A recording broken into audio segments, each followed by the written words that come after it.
9.2, we're looking at quadratic inequalities. So similar in some ways to your linear, except your graphs are going to be parabolic shape.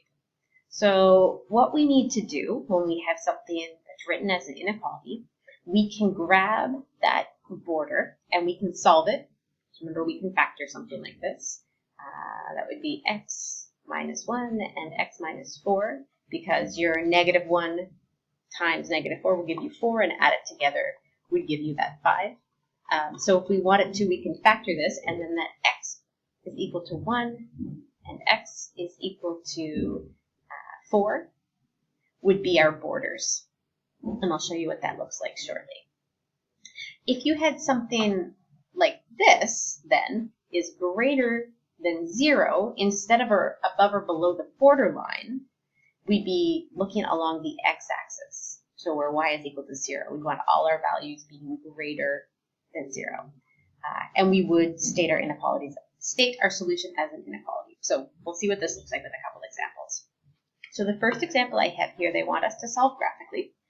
So what I can do here, I can complete the square. So I'll have negative 2 divided by 1, all squared. That's going to give me 1.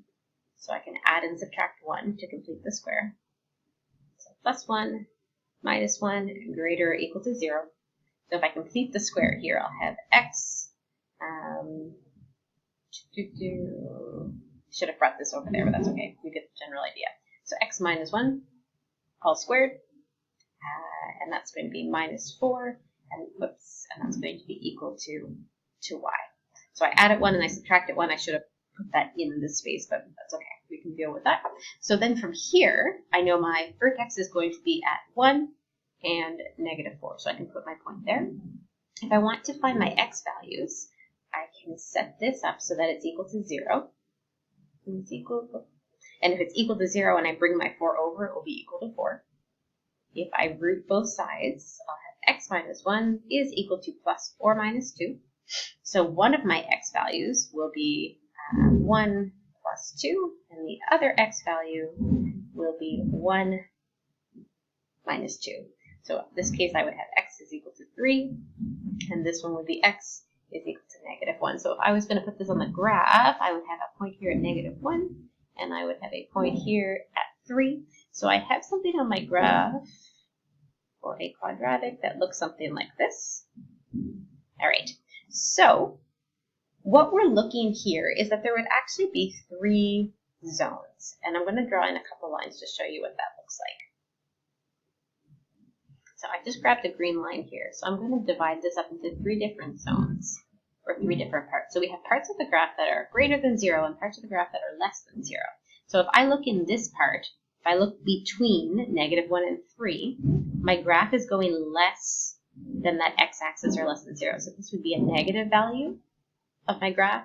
It would be these ones that would be positive values of my graph. So the solution to this would then be x is greater than or equal to 3, and x is less than or equal to 1. So where does this parabola, where is it greater than or equal to 0? Well, this section right here of the graph, which is less than or equal to 1, and then this section right here of the graph, which is greater than or equal to 3. So another way to do this would be find the roots and test the values. So in this one, I looked for my vertex. I found where my roots were. I graphed it, and I can see graphically where I would have those positive and negatives. So here, the first thing I'm going to need to do is to find my roots.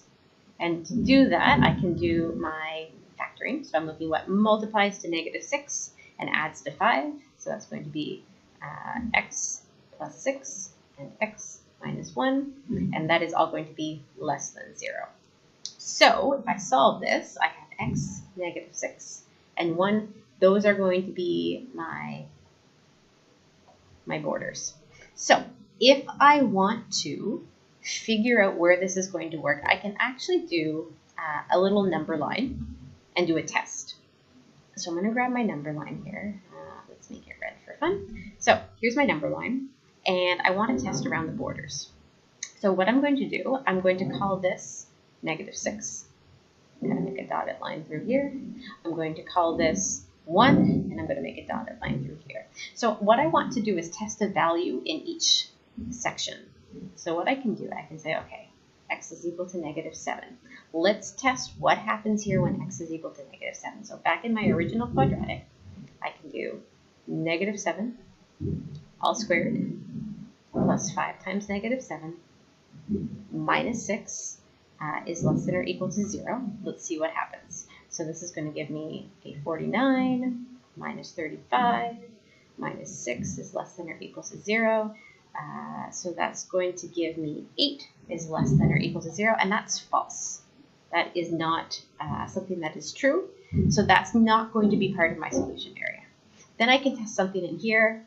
It's super easy to grab 0. That's the easiest thing to test, because I know that 0 squared plus 5 times 0 is 0, so I only have that -6 left. -6 is smaller than 0. That would be true, so the function would work in this section. And then if I tested something over here, and you can test anything bigger than 1, so I'll grab a 2. So I have 2 squared plus 5 times 2 minus 6 is less than 0. So that would be 4 plus 10, which is 14, minus 6 is 8. 8 is less than 0, so that is also false. So for this one, my solution, given as an inequality, would be that -6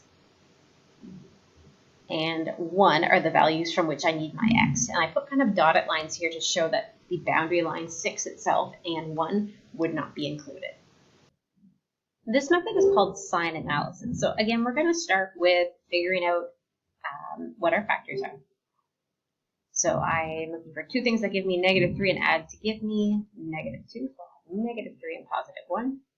And that would give me x is equal to 3 and x is equal to -1. So I have my two borders again. So those would be the borders. And then I'm going to do a sign analysis. So I'm going to need a couple number lines. So I'm going to do one number line for my first factor, x minus 3.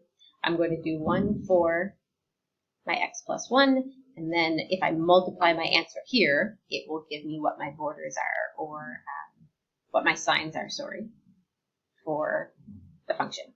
So if I look here, I'll put in my borders again. So one is going to be -1 and the other is going to be 3. And again, -1 and the other is going to be 3. So I'm looking here and I'm thinking, okay, if I put something in this range or smaller than -1 into this expression, would it give me a negative or a positive? Well, let's grab -2. Oh, that's going to give me a negative. Let's grab -5. Oh, that's going to give me a negative. So my sign here would be negative. If I put something in between -1 and 3, so let's say 0, if I put that in for x, I'm still going to have a negative. And then something bigger than 3. So if I put 4 in here, 4 minus 3, oh, that would give me a positive. So you're just looking at the sign, not the actual value. So let's do the same thing here. So something less than -1, well, let's have a -2. This was -2. This would give me a negative expression. Say I put in 0. Oh, that would give me a positive expression. And then something bigger than 3 would have to give me a positive value as well. So now what I can do, when I'm multiplying these together, two negatives multiplied together would give me a positive. A negative and a positive would give me a negative. Two positives would give me a positive. So the parts of the quadratic, so think about my quadratic coming down like this, the parts that would be greater than or equal to 0 would be the parts that are less than or equal to -1. I have my or equal to because it's in my original expression, or greater than or equal to 3. So my solution would be as such. So this one is another example of the roots and test values. We've done one like this before, but this will give us some interesting numbers. So it merits having a look at. So first things first, I would need to actually rearrange this one to solve. So I'd end up with x squared minus 4x minus 10 is greater than 0. And then again, I'm looking to factor. So my two factors here, I'm looking for what's going to multiply to give me 10 and add to give me 4. So 2 and 5 would work. So that's not going to work, actually. So actually, for something like this, if you cannot just factor, not possible, I would have to go back and I would have to complete the square. So for this one, I'm going to go in and my b value is -4. So negative 4 divided by 2, which is negative 2 all squared, which will give me 4. So I can rewrite this. And I'm going to add 4, and I'm going to subtract 4. And then from here, I can factor. So I would have x minus 2 all squared. So that accounts for this section. And then I have negative 4 and negative 10. So that's going to give me a negative 14. So again, it will be greater than 0. And I can change this into an equation if I want to actually find my roots. So what I would do here to solve for x, x equal 14, I'm going to take the root of each side. So x minus 2 is equal to, remember, it's going to be plus or minus 14. So then I have x is equal to 2 plus 14. And x is also equal to 2 minus 14. And that's okay. We can still work with those even though they're not perfect numbers. Don't change them to decimals. Leave them as your roots. You can simplify the roots if you wish. So then what I'm looking at here is this is going to be my 2 negative root 14. And this is going to be my 2 plus root 14. And I can test some values. So I'll grab negative 2 here to test.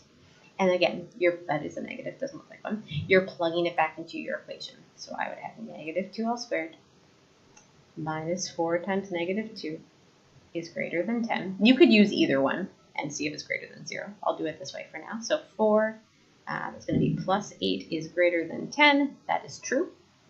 So this will be part of the solution. In between these two would obviously be a 0.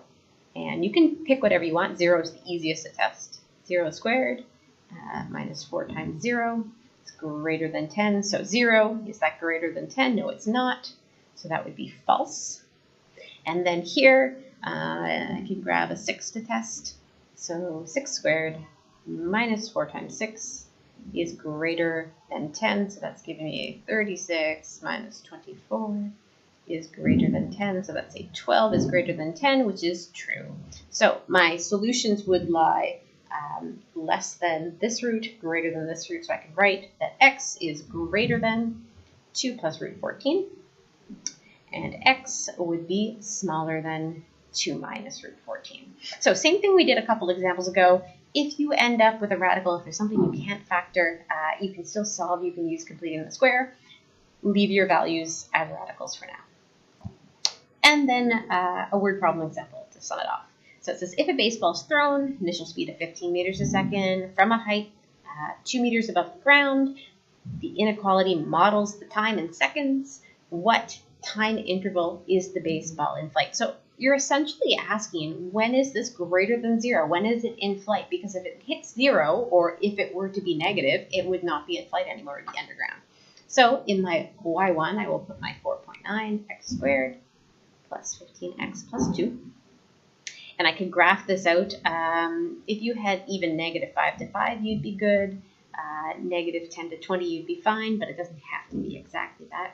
I know that I am starting at a point of 2, so that's going to be my y-intercept, and it's going to look something like this. So essentially, I am looking for when is this greater than 0, because I want to see the interval.